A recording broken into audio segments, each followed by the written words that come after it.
Hello students, வணக்கம். Welcome to PSS Chemistry Channel for Easy Learning. இன்னைக்கு நம்ம பார்க்க போறது Electrochemistry chapterல in-text question 2.4 பார்க்க போறோம். Question: Calculate the potential of hydrogen electrode in contact with the solution whose pH is 10. So நமக்கு வந்து hydrogen electrode உடைய potential calculate பண்ண சொல்றாங்க. அந்த hydrogen electrode dip பண்ணி வச்சிருக்கக்கூடிய solution உடைய pH value வந்து 10.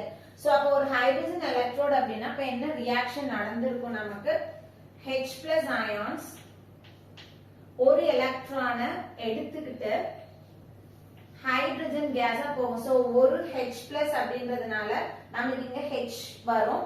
நமக்கு எப்பவுமே ஹைட்ரஜன் வந்து கேஸா லிபரேட் ஆகுறதுனால இந்த இடத்துல நம்ம H2 போடுறோம். அதை பேலன்ஸ் பண்றதுக்கு நம்ம இந்த இடத்துல என்ன பண்ணிருக்கோம் half H2 அப்படின்னு போட்டிருக்கோம்.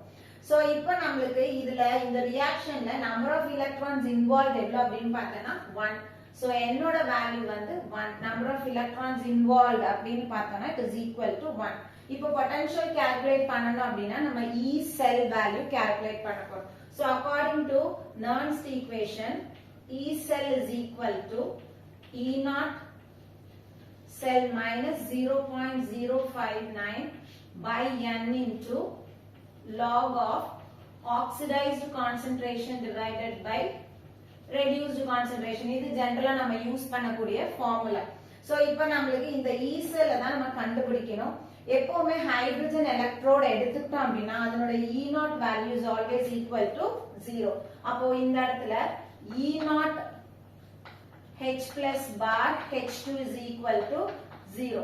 அப்ப இந்த இடத்துக்கு நம்ம என்ன சப்ஸ்டிட்யூட் பண்ணிக்கலாம் 0 சப்ஸ்டிட்யூட் பண்ணிக்கலாம். இந்த இடத்துல n is equal to நம்ம என்னன்னு போட போறோம் 1. So oxidized form பார்த்தோம் அப்படினா it is a molecule, so it is equal to 1. இப்ப reduced formனா நம்ம இந்த இடத்துல என்ன எழுதணும் H+ concentration உடைய வேல்யூ எழுதணும். ஆனா நமக்கு இந்த இடத்துல H+ concentration கொடுக்கல. நமக்கு என்ன கொடுத்திருக்காங்க இந்த சொல்யூஷன் உடைய pH வேல்யூ கொடுத்திருக்காங்க. அப்ப pH ல இருந்து நம்ம என்ன கால்குலேட் பண்ணலாம் அப்படினா H+ concentration கால்குலேட் பண்ணலாம். So இத ஃபர்ஸ்ட் full length எழுதுவோம். இப்போ E H plus bar H2 இதுதான் நம்ம கண்டுபிடிக்க போறோம் is equal to E naught H plus bar H2 is equal to minus 0.059 by n is equal to 1 க்கு போட்டுறோம். இப்போ log இந்த இடத்துக்கு value 1 divided by இந்தனுடைய H plus concentration value substitute பண்ணும். So H plus நாம இப்போ இந்த H plus value calculate பண்ணுவோம். எப்படி calculate பண்ணனும் நம்ம வந்து previous classes-ல படிச்சிருப்போம். pH is equal to minus log to the base 10 of H plus concentration னு படிச்சிருப்போம். இப்போ நமக்கு H plus வேணும்.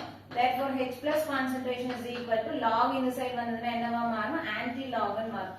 So anti log of minus pH. இப்போ இந்த இடத்துல வேல்யூ சப்ஸ்டிட்யூட் பண்ணுவோம். anti log of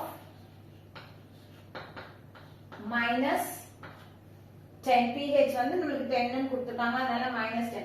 சோ இத நம்ம எப்படி வந்து சால்வ் பண்ணுவோம் இதுக்கு வந்து நம்ம மேனுவலா தான் என்ன பண்ண போறோம் அப்படினா anti log வேல்யூ எடுக்க போறோம். So manual anti log value நம்ம எப்படி எடுப்போம் இந்த இடத்துல anti log of so இது ஏற்கனவே ரவுண்ட் வேல்யூவா இருக்கிறதுனால நம்ம என்ன பண்ணிருக்கோம் log 10 to the power minus 10. so log anti log cancel ஆயிடுச்சுனா it is equal to 10 to the power minus 10. இது இந்த இடத்துல H plus concentration is equal to 10 to the power minus 10. இப்போ நம்ம இந்த வேல்யூல சப்ஸ்டிட்யூட் பண்ணுவோம். E H plus bar H2 is equal to இது 0 ஆயிடுது. so 0 minus 0.059 divided by 1 னா அதே value into log of 1 by 10 to the power minus 10. so இத நம்ம சால்வ் பண்ணுவோம். இத எப்படி சால்வ் பண்ணுவோம் நம்ம இந்த இடத்துல log 1 by 10 to the power minus 10 அப்படினா இந்த 10 to the power minus 10 மேல போகும்போது log 10 to the power plus 10 ன்னு வரும். அப்ப இது log a to the power b which is equal to b log a ன்னு வரும். இப்ப 10 வந்து ஃப்ரண்ட்ல வந்துரும் 10 log 10. log 10 is equal to 1. so 10 into 1 is equal to 10. அப்ப இந்த இடத்துல இந்த log இந்த value 1 by 10 to the power minus 10 is equal to நம்ம எவ்வளோன்னு substitute பண்ண போறோம் 10 ன்னு substitute பண்ண போறோம். அப்ப இந்த இடத்துல E H plus bar H2 is equal to இது 0 போயிடுது minus 0.059 into நம்ம என்ன substitute பண்ண போறோம் 10. So multiply பண்ண என்ன வரும் 0. இது ஒரு 0 இங்க ஆட் ஆகும். So லாஸ்ட்ல இருந்து 3 டிஜிட் தள்ளி வச்சனா 0.59 volt. So நீங்க இந்த இடத்துல 0.0591 போட்டும் வந்து கால்குலேஷன் பண்ணலாம். அப்ப ஆன்சர் வந்து 0.591 வரும். So 0.059 போட்டாலே போதுமானது. 1 வரும்போது ரொம்ப பெரிய டிஃபரன்ஸ் வந்து நமக்கு காமிக்கிறது இல்ல. So இந்த क्वेश्चन இப்படி தான் வந்து சால்வ் பண்ணனும். கண்டிப்பா இந்த வீடியோ உங்களுக்கு யூஸ்ஃபுல்லான வீடியோவா இருந்திருக்கும்னு நினைக்கிறேன். வீடியோ பிடிச்சிருக்குனா லைக் பண்ணுங்க, கமெண்ட் பண்ணுங்க, ஷேர் பண்ணுங்க, மறக்காம சேனலை சப்ஸ்கிரைப் பண்ணுங்க. Thank you.